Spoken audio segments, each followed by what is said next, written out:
यह एक ऐसे कंपनी की कहानी है जो इंसान की उम्र छीन लेता है और उसे दूसरे व्यक्ति को दे देता है। दान देने वाले व्यक्ति को बहुत सारा धन दिया जाता है। इसलिए अगर कोई अमीर आदमी जो बूढ़ा हो गया है दोबारा जवान होना चाहता है तो ये कंपनी उस शख्स के लिए डोनर ढूंढती है जो अपनी उम्र देने के लिए भी तैयार होता है, और फिर एक ऐसी मेडिकल प्रक्रिया के जरिए वो युवक अपनी जिंदगी के कुछ साल बेच देता है। तो फिल्म की शुरुआत एक ऐसे समय से होती है जहां इंसानों ने बहुत प्रगति की है। इसी समय एक कंपनी आई जो आयु दान का काम करती है। अब हम उसी कंपनी के मैनेजर को देखते हैं जिसका नाम मैक्स है। वह ऐसे दाताओं की तलाश करता है जो एक दूसरे से मेल खाते हो, क्योंकि आयु दान का कार्य ऐसे ही नहीं हो जाता। जाहिर है उसे ढूंढना मुश्किल है, लेकिन अगर वह मिल भी जाए तो यह उस पर निर्भर करता है कि वह अपने जीवन के कुछ साल देता है या नहीं। और ये भी जरूरी है कि उनका डीएनए मेल खाए, इसलिए मैक्स ऐसे दानदाताओं की तलाश करता है और उन्हें अपनी उम्र बेचने के लिए मनाने की कोशिश करता है। आज वह एक परिवार से मिलने आए थे जिनका 18 साल का बेटा था, वह भी किसी का मैचिंग डोनर था। वो उसे समझा रहे थे कि अगर तुम अपनी जिंदगी के 15 साल दे दो तो हमारी कंपनी तुम्हें 700,000 यूरो दे सकती है, जो बहुत बड़ी रकम है जिसकी सहायता से आप कुछ भी हासिल कर सकते हैं। आप अपनी शैक्षणिक गतिविधियों में उत्कृष्टता प्राप्त कर सकते हैं और अपने परिवार को सहायता प्रदान कर सकते हैं। हालांकि कई अन्य संभावनाएं भी हैं, लेकिन वह लड़का सोचने लगता है क्योंकि ऐसे तो वह अपनी पूरी जवानी बर्बाद कर देगा।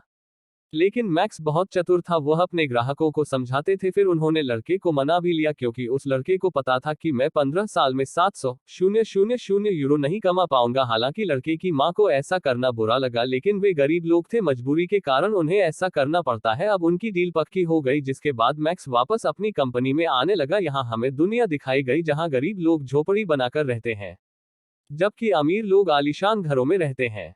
यहाँ कुछ लोग ऐसे भी हैं जो इस कंपनी के खिलाफ हैं और अक्सर उनका विरोध भी होता रहता है। कंपनी में आने के बाद उन्होंने यहाँ एक बड़ी मीटिंग की क्योंकि मैक्स और उसके जैसे कई प्रबंधकों को उनकी क्षमता के लिए पुरस्कृत किया गया था। क्योंकि उन्होंने बहुत अच्छा काम किया, वे बहुत से लोगों को अपने पास लाए हैं। यहाँ हमें कंपनी का मुखिया भी दिखाया गया है जिसका नाम सोफी है, और इस बार दान का विचार उसका था, जो अभी भी काम कर रहा था। यहाँ सोफी अपने लोगों को भाषण देती है। उनका भाषण ऐसा था कि इस प्रक्रिया में सभी को लाभ होता है। इधर कंपनी में कई लोग जानते थे कि ये गलत है, लेकिन गरीब और असहाय होने के कारण वे चुपचाप काम करते थे। सोफी यहाँ कहती हैं कि हम अपने खास कर्मचारियों को लंबी उम्र देने जा रहे हैं ताकि वे लंबे समय तक हमारी कंपनी के लिए काम करें। वह यहाँ कई बड़े वैज्ञानिकों का नाम लेती है। वह कहती हैं कि अगर ये लोग 50-60 साल नहीं बल्कि 150 साल तक जीवित रहते, फिर सोचो उन्होंने दुनिया को कहां पहुंचा दिया होगा। इसी बात को ध्यान में रखते हुए हमारी कंपनी ने 15 वैज्ञानिकों को आयु दान दिया है, जिसके बाद हमें वो जगह दिखाई गई जहां उन वैज्ञानिकों को रखा गया था जिनकी उम्र 15 वर्ष हो गई थी। वे अपने इस जीवन को पाकर बहुत खुश थे क्योंकि वे फिर से जवान हो गए थे। लेकिन तभी एक नर्स यहाँ आए और उन्हें पीटना शुरू कर दिया। उसके हाथ में बंदूक थी, वह सबको गोली मार रहा था। सभी लोग उसके डर से भाग रहे थे। इस तरह इस कंपनी को काफी नुकसान उठाना पड़ा। अब यहाँ एडम नामक एक समूह था जो इस कंपनी और उसकी टेक्नोलॉजी के खिलाफ था। इसलिए अक्सर एडम का ग्रुप इस कंपनी पर हमला करता रहता था, और ये नर्स भी उसी ग्रुप से थी। अब जब सोफी को इस घटना के बारे में पता चला तो वह बहुत नाराज हुई। यहाँ हमें दो काबिल लोग दिखाए गए जो सोफी के लिए काम करते थे। वे उसके रक्षक थे। अब यहाँ हम इस कंपनी और इसकी स्वार्थी मुखिया सोफी के बारे में और अधिक जानते हैं। सोफी इस उद्देश्य के लिए कुछ भी कर सकती थी।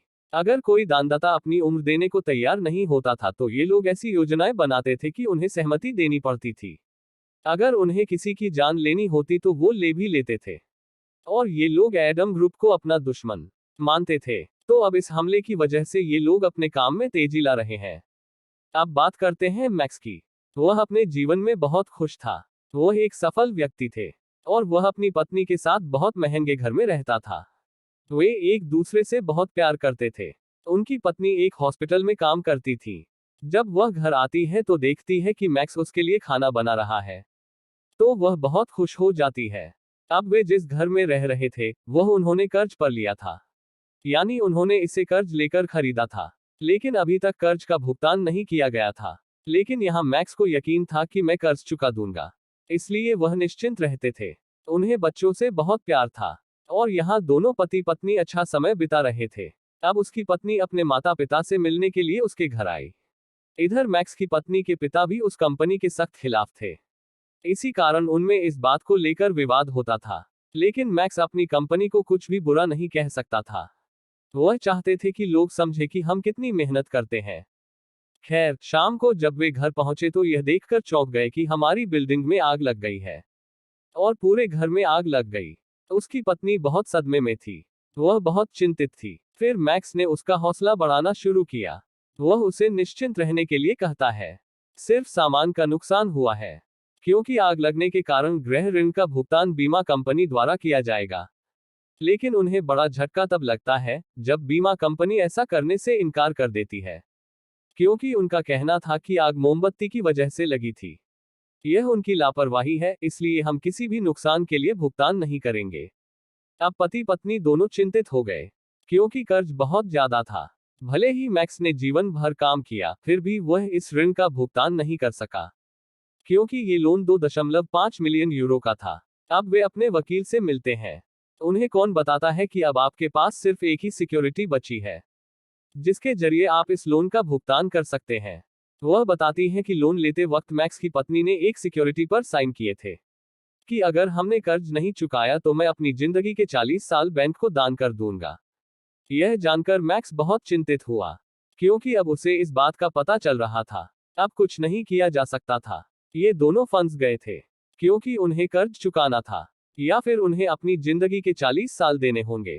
फिर यहाँ मैक्स कहता है कि मैं ये करूंगा, मैं अपने जीवन के 40 वर्ष दान कर दूंगा।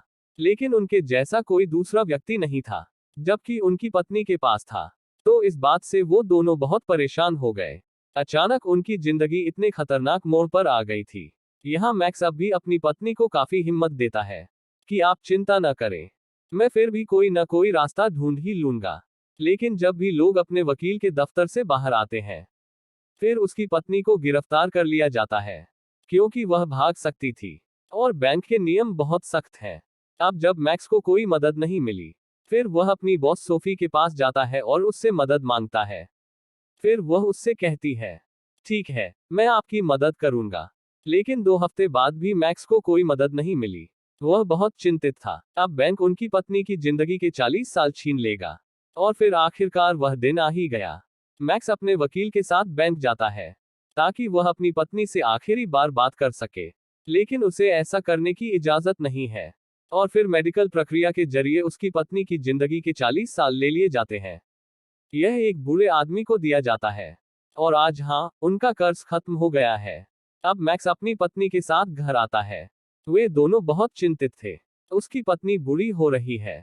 मैक्स अभी भी कोई रास्ता ढूंढने की कोशिश कर रहा था ताकि उसकी पत्नी फिर से जवान हो जाए। वे दोनों एक बच्चा चाहते थे, जो संभव नहीं था। बढ़ती उम्र के कारण उनकी पत्नी दुखी रहती थी। उनके बीच सब कुछ पहले जैसा नहीं था, जैसा पहले होता था। अब एक दिन जब मैक्स पार्क में बैठा था, तभी एक लड़की उसके पास आई, जो अपने थैले में कोई पदार्थ रखकर बेचने आई थी। अब मैक्स उससे कोई पदार्थ नहीं खरीदता, लेकिन उसे लड़की याद है। अब जब वह अपनी पत्नी की ऐसी हालत नहीं देख सकता, फिर वह निर्णय लेता है कि मैं उस व्यक्ति को ढूंढूंगा जिसने मेरी पत्नी को जीवन दान दिया, और मैं उससे उसकी आयु वापस ले लूंगा। वह अपनी पत्नी को उसके माता पिता के घर छोड़ देता है। अपनी बेटी को इतनी बुरी देखकर उसके माता पिता भी मैक्स को दोषी मानते हैं। इस पर वह कहते हैं कि आप चिंता मत कीजिए, मैं उसे ठीक कर दूंगा। वह लड़की के पास आया, जो पार्क में कोई पदार्थ बेचने आया था। दरअसल वह लड़की नहीं थी। दरअसल उस प्रक्रिया के जरिए उन्होंने अपनी उम्र इतनी कम कर ली थी। मैक्स यहाँ उसके पास आया ताकि वह जान सके उसने ऐसा कैसे किया। फिर वह उससे कहती है कि उम्र ले लो, जाहिर तौर पर उसके पास यूरो होना चाहिए, और आयु देने वाला भी और लेने वाला भी।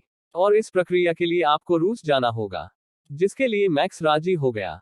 वह सबसे पहले यह पता लगाता है कि वह कौन है जिसे अपनी पत्नी की उम्र मिल गई। और जब उसे पता चला कि वह एक महिला है, तो वह जल्दी से उसके पास जाता है। वह उसे बेहोश कर देता है और उसका अपहरण कर लेता है। फिर वह अपनी पत्नी के पास जाता है और उसे सारी बात बताता है। वह यहाँ मैक्स का समर्थन करती है। भला वो कौन शख्स है जो अपनी जवानी वापस नहीं पाना चाहता। सब कुछ छोड़कर वे अपना देश छोड़ने की योजना बनाते हैं। लेकिन जब वे जा रहे थे तो उन्हें पता चला कि यह लड़की है जिसका उन्होंने अपहरण कर लिया है, वह कंपनी के प्रमुख सोफी की बेटी है। और उसकी बेटी को मैक्स की पत्नी का जीवन नहीं मिला, वास्तव में यह सोफी को दान कर दिया गया था। लेकिन इस बात का पता मैक्स को आखिरी वक्त पर चला, इसलिए वह भी उसे अपने साथ ले जाने को तैयार था। क्योंकि ये लड़की सोफी की बेटी है, इसलिए संभव है कि उनका डीएनए मेल खाता हो, और इससे मैक्स की पत्नी को 40 साल मिलते हैं। और जब सोफी के दो गार्डों को पता चला सोफी की बेटी के अपहरण के बारे में, उन्हें लगा कि एडम ग्रुप ने ऐसा किया होगा। लेकिन ये लोग सोचते हैं वह एडम ग्रुप हमारे लोगों को मारता है, अपहरण नहीं करता, तो ये उनका काम नहीं है। दोनों गार्ड अपने शातिर दिमाग से पता लगा लेते हैं कि ये तो किसी और का काम है, और क्योंकि उनके पास हर चीज तक पहुंच थी, तो बहुत जल्द ही उन्हें पता चल जाता है कि ये उनके एक कर्मचारी मैक्स का काम है। और वह ऐसा क्यों नहीं करेगा? जिस कंपनी के लिए उन्होंने अपनी जान लगा दी, उस कंपनी के मालिक ने ही उसकी पत्नी की जान ले ली थी। अब सोफी की बेटी के साथ वे समुद्र के रास्ते सीमा पार करते हैं। उन्होंने उसे एक बक्से में बंद कर दिया था, लेकिन जब वे बंदरगाह पर पहुंचे तो वहां काफी सुरक्षा थी ताकि इन लोगों को पकड़ा जा सके। लेकिन एक मजबूरी थी, इसलिए आगे बढ़ना जरूरी था। तो इस उद्देश्य के लिए वे एक परिवार का उपयोग करते हैं, जिसकी कार में मैक्स, उसकी पत्नी और सोफी की बेटी थी, जिसे उन्होंने बक्से में बंद कर दिया था। हालांकि सुरक्षा संदिग्ध थी, लेकिन मैक्स हर चीज का अच्छे से ख्याल रखता है, और इस तरह वे सीमा पार कर जाते हैं। अब एक दिन जब वे सोफी की बेटी के मुंह से कपड़ा हटाते हैं, तब वह उससे कहती है कि मैं वास्तव में सोफी नहीं बल्कि उसकी बेटी हूं। इस पर मैक्स कहता है कि कोई बात नहीं, खून के रिश्ते हमेशा एक होते हैं और मिलते भी हैं। फिर चाहे हमारे पास सोफी हो या उसकी बेटी, हम सहयोग करेंगे और अपना कार्य करेंगे, और मैं अपनी बीवी को फिर से जवान बना दूंगा। अब उनकी पत्नी को भी ये बात गलत लगी। सोफी की बेटी भी कहती है कि मैं भी अपनी मां की खतरनाक नौकरी के खिलाफ हूं। लेकिन मैक्स उसकी बात नहीं मानता और उसे फिर से अपने साथ जोड़ लेता है। अब वे एक खाली होटल में रात बिताने वाले थे, लेकिन जब वे वहां आए, सोफी की बेटी कहती है कि मैं नहाना चाहती हूँ, कृपया मुझे स्नान करने दीजिए। लेकिन यहाँ मैक्स उसके प्रति सहानुभूति दिखाता है। वह उसे बाथरूम में ले जाता है और किनारे खड़ा हो जाता है ताकि वह उसे देख न सके। लेकिन वो लड़की बहुत होशियार थी। वह एक चीज से मैक्स पर हमला करती है।